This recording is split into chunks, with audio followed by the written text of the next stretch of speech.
Baik, bismillahirrahmanirrahim. Fatih ila Syekh Muhammad Al-Hisni. Surah Al-Fatihah. Bismillahirrahmanirrahim. Alhamdulillahirabbil alamin arrahmanirrahim maliki yaumiddin. Iyyaka na'budu wa iyyaka nasta'in. Ihdinas siratal mustaqim. Siratal ladzina an'amta 'alaihim ghairil maghdubi 'alaihim waladdallin. Baik, qala Syekh walhamdulillahirabbil alamin. Telah berkata Syekh Abi Suja rahimahullah, telah berkata alhamdulillahirabbil alamin. Segala puji milik Allah, Tuhan semesta alam. Alhamdu, kata alhamdu itu adalah, hamd itu apa? Huwa sana'u ala Allahi ta'ala bijamili sifatihi dzatiyah wa ghairiha. Itu adalah pujian kepada Allah Subhanahu wa taala atas keindahan sifat zatnya Allah Subhanahu wa taala. Apakah hanya khusus kepada sifat zatnya Allah? Enggak khusus. Wa ghairiha, dan selain sifat zatnya Allah Subhanahu wa taala.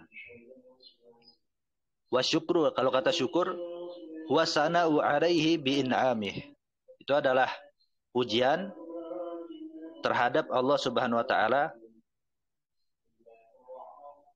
kepada perbuatan pemberian nikmatnya Allah. Jadi kepada perbuatannya Allah itu disebut syukur. Tapi kalau kepada sifat zatnya, maka itu disebut hamd. Nah, begitu juga kepada selain Allah. Makanya walihadza yahsunu an taqul, dan karena ini yang cocoknya itu engkau mengatakan hamidtu fulanan ala ilmih wa sakhaih. Saya memuji fulan, memuji apa? Kepada ilmunya dan kedermawanannya. Nah, ini kan kepada ilmunya kan, bukan kepada dia mengajarkan ilmunya. Jadi kepada ilmunya itu. Wala taqul, dan kau tidak mengatakan, cocoknya itu syakartu ala ilmihi. Bukan kau mengatakan saya bersyukur kepada kepada si fulan terhadap ilmunya, bukan. Fakullu syukrin hamdun, karena seluruh syukur itu adalah hamd. Walaysa kullu hamdin syukran, dan bukan seluruh hamd itu adalah syukur.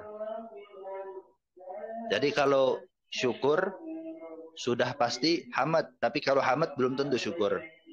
Wakila ghairu zalik, dan dikatakan sebagian ulama bukan begitu. Yang lebih umum syukur, bukan hamd. Yaitu ada pembahasan di Idhul Mubham itu, kalau Anda lihat situ kata syukur nanti dia jadi lebih umum daripada hamd. Atau antum simak di Habib Ali Bagir Asegaf di pembahasan kitab Nailur Roja, itu ada tuh di awal-awal pembahasan tentang syukur dan hamd. Tapi di kitab Nailur Roja syukur itu lebih umum daripada hamd. Secara garis besar ulama yang mengatakan ini, yang beda pendapat ini, mengatakan kalau syukur itu dia mengagungkan seseorang, tetapi tidak terkhusus kepada perkataan aja, dengan lisan aja enggak. Tapi kalau hamd itu dia mengagungkan seseorang, tetapi khusus dengan lisan, secara garis besar begitu. Tapi kalau pengen detail, silahkan rujuk ke pembahasan yang di Nailur Roja itu, ya Habib Ali Bagir Segaf itu. Lalu Allahu lillahi, kata-kata lillah milik Allah. Allamu fil ismil karimil lil istihqaq. Lam pada nama Allah Subhanahu wa taala itu untuk menunjukkan arti istihqaq, kepemilikan. Kama taqul, sebagaimana engkau mengatakan ad-daru li Zaidin, rumah ini atau rumah itu adalah milik si Z. Wa udhifal hamdu Wa udhifa alhamdu ila hadzal ismil karim duna baqiyatil asma, dan kata hamad disandarkan kepada nama Allah ini, yaitu kepada nama Allah, bukan nama Allah yang lain, bukan alhamdulillahirrahman, bukan kan? Atau alhamdulillahirrahim, bukan, tapi langsung alhamdulillah. Nah, kenapa yang dipilih kok penyandaran kata alhamdu ini kepada kata-kata Allah, bukan kata-kata nama selain Allah? Sebabnya karena li'annahu ismu zatin, karena Allah itu adalah isim zat, walaysa bimustaqin, bukan isim mustaq. Jadi sebagaimana yang kalian tahu kan, di nahwu itu ada pembahasan, ada isim jamid, ada isim mustaq. Nah, isim jamid itu nanti terbagi dua, ada isim zat, ada isim makna.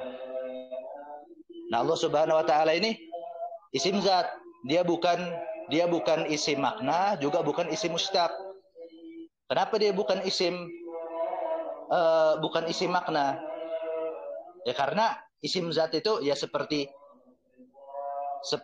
singa misalkan, itu isim zat, itu isim yang suatu zat yang berdiri pada dirinya sendiri, tidak berdiri pada zat yang lain. Berbeda halnya kalau kecerdasan atau kebaikan, itu kan dia pasti kata kecerdasan, sifat kecerdasan atau sifat kebaikan itu kan pasti akan menempel, membutuhkan zat yang lain agar dia bisa terrealisasi.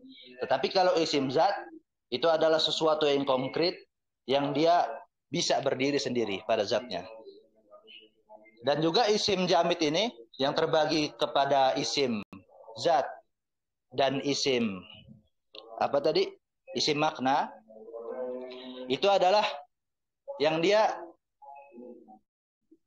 bukan dari pecahan kata. Misalkan Rahman. Rahman itu kan dari kata rohima. Nah, kalau kalau nama Allah itu nggak ada asalnya, tetapi khilaf ulama. Makanya ntar disebutkan mana tadi? Wal muhaqqiquna ala annahu mustaqun, dan para ahli tahqiq menyatakan bahwasanya Allah itu, kata Allah itu adalah isim mustaq. Nah, diambil dari kata apa?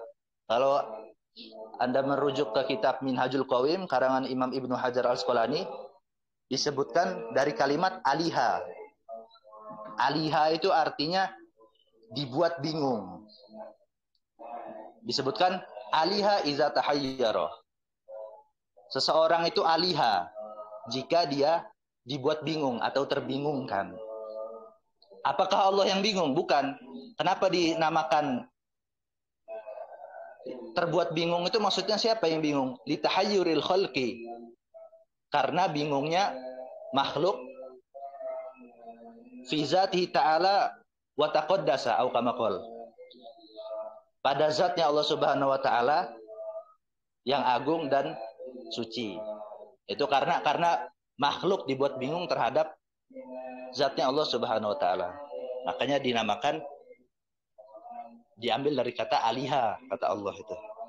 Tapi itu khilaf ulama. Apakah mustaq atau isim zat? Lalu Rabbil alamin, kata-kata Rabbil alamin, ar-rabbu yakunu bi ma'nal malik. Kata Rabb itu bisa dia bermakna pemilik atau penguasa. Wa yakunu bi ma'na tarbiyah wal islah. Dan kata Rabb itu dia bisa bermakna merawat dan juga bisa bermakna memperbaiki. Nah, bedanya kalau merawat dia nggak nunggu rusak, tapi kalau memperbaiki itu nunggu rusak dulu. Itu bedanya. Tapi bisa bermakna itu, kata Rabb. Walihaza yuqal, karena ini makanya dikatakan Rabba fulanud dhai'ah. Rabba fulanunid dhai'ah. Fulan merobkan sesuatu yang rusak. Apa maksudnya menerobkan sesuatu yang rusak? Ai aslahaha, yaitu fulan tadi itu memperbaiki sesuatu yang rusak tersebut. Jadi fulan Artinya Rabb itu, Robba itu artinya memperbaiki. Fallahu ta'ala malikul alamin. Allah subhanahu wa ta'ala itu adalah pemilik semesta alam. Wa murabbihim subhanahu wa ta'ala. Dan yang merawat semesta alam. Allah subhanahu wa ta'ala itu. Wal alamina jamu alamin. Kata alamin adalah kata jamak daripada kata alam. Atau disebutkan sebagai kata plural.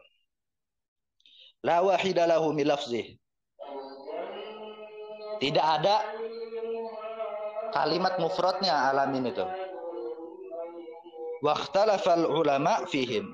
Dan para ulama berikhtilaf siapa alamin itu. Alamin itu kan kata jamak.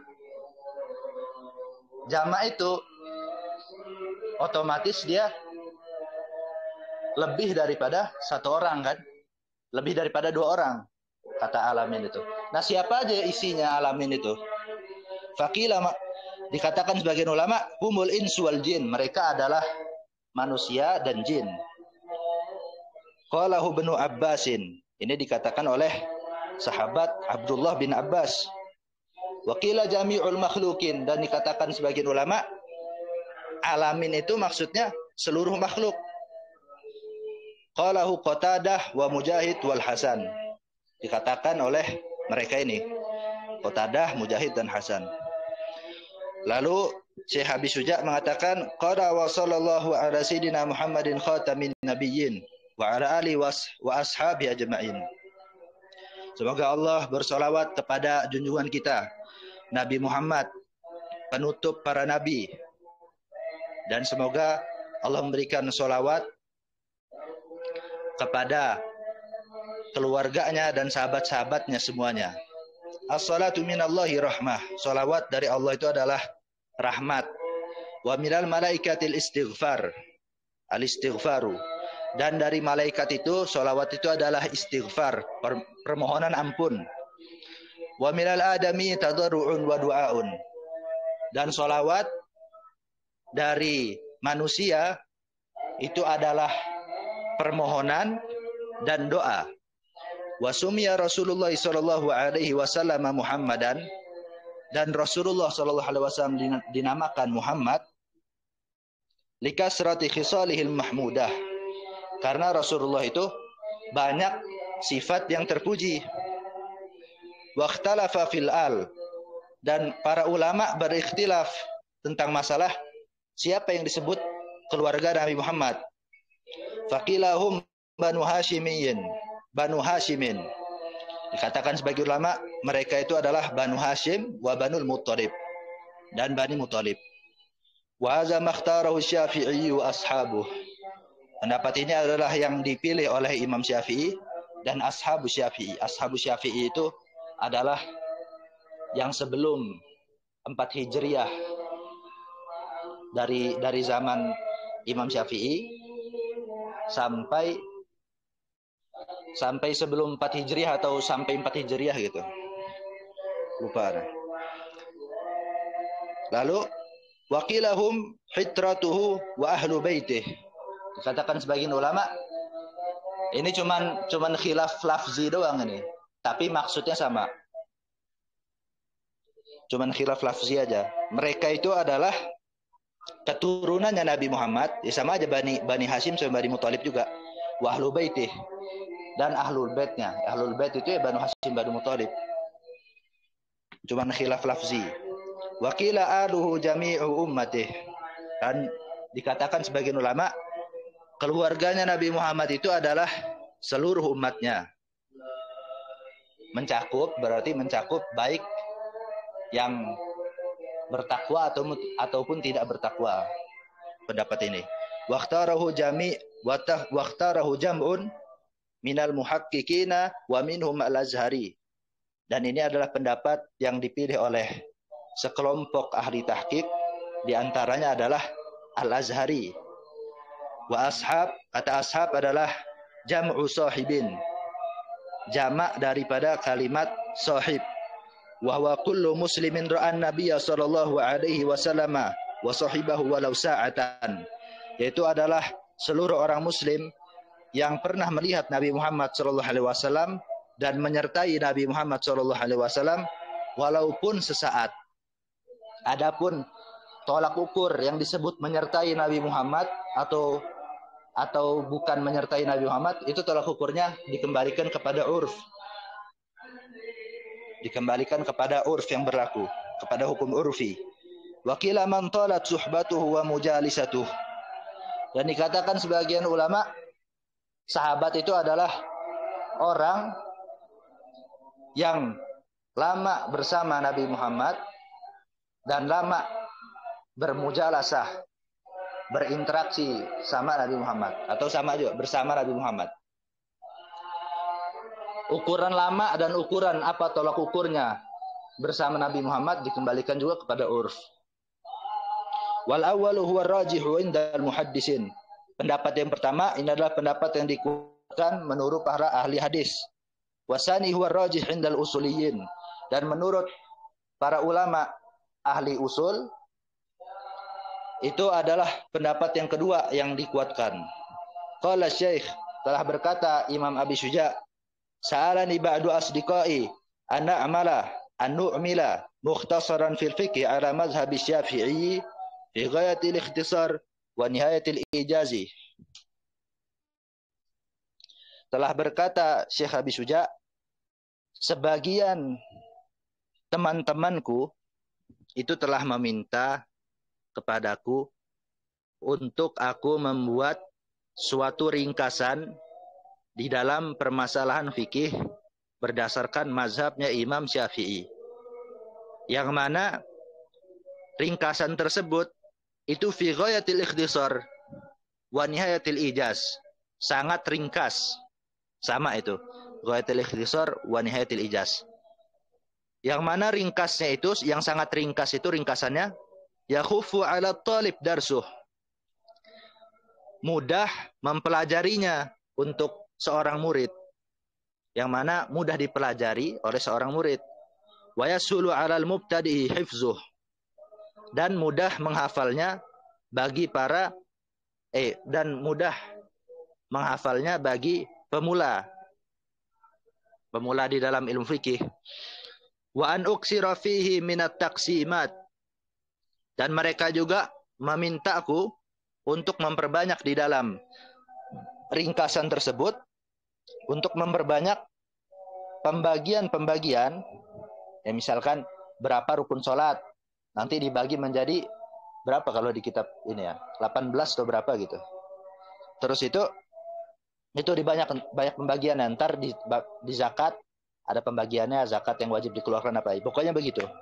Lalu pembagian tersebut wahasril khisal, dan sifatnya itu mencakup. Jadi ketika disebutkan misalkan rukun sholat 18, nanti nggak lebih nggak kurang. Jadi hasril khisal. Sifat-sifat pembagiannya itu mencakup. Fa'ajabtuhu ila zalika taliban disawab. Maka aku menjawab atau aku mengabuli muridku. Asdiqo itu sahabat itu maksudnya murid situ. Ulama zaman dulu menamakan murid-muridnya sebagai sahabat. Maka aku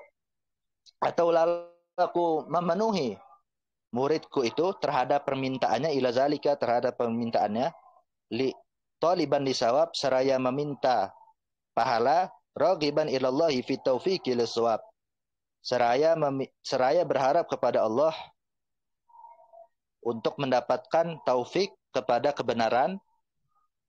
Taufik itu pertolongan secara global. Untuk mendapatkan pertolongan kepada kebenaran, agar benar, agar ditolong oleh Allah. Innahu ala ma yasha'u qadirun wa bi'ibadihi khabirun. Sungguhnya Allah itu terhadap sesuatu yang Dia kehendaki itu mampu, dan Allah Subhanahu wa taala itu Maha mengetahui terhadap hamba-hambanya. Al-mukhtasar. Kata mukhtasar itu artinya maqalla lafzuhu wa kasurat ma'anihi. Adalah yang sedikit lafaznya dan maknanya banyak. Wa mazhabu Syafi'i tariqatuhu. Dan kata-kata mazhab Syafi'i itu artinya adalah metodenya Imam Syafi'i atau jalan pemikirannya Imam Syafi'i. Wa Syafi'i mansubun ila jaddihi Syafi'. Dan kata Syafi'i itu adalah dinisbatkan atau itu dinisbatkan kepada kakeknya Imam Syafi'i yang bernama Syafi'.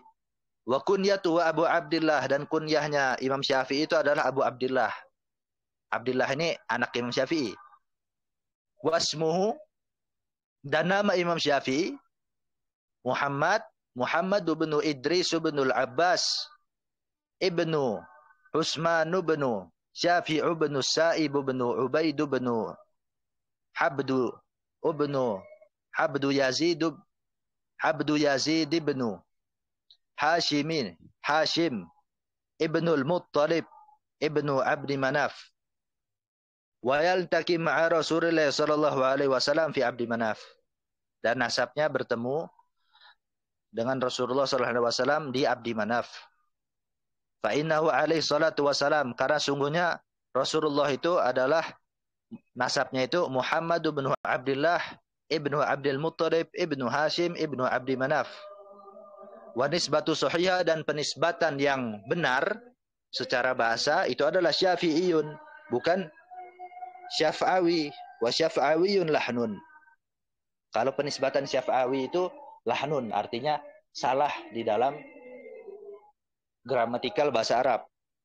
Wa ghayatu syai', artinya adalah maknaha, artinya tarattabal asaru ala zalika syai'.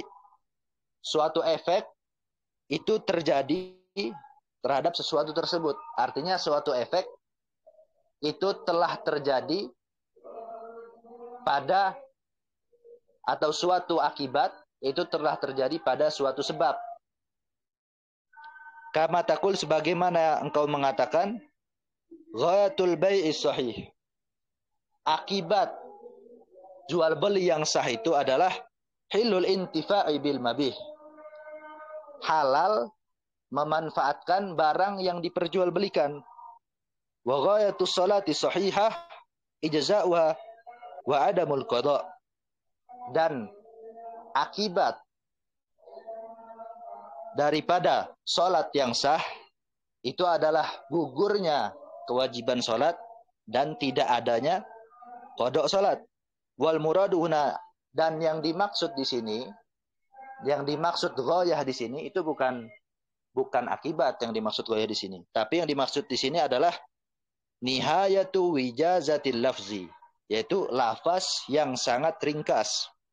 Wa taufiku, kata taufik artinya khalqu qudratit ta'ah, yaitu penciptaan terhadap kemampuan untuk ketaatan, untuk melakukan ketaatan.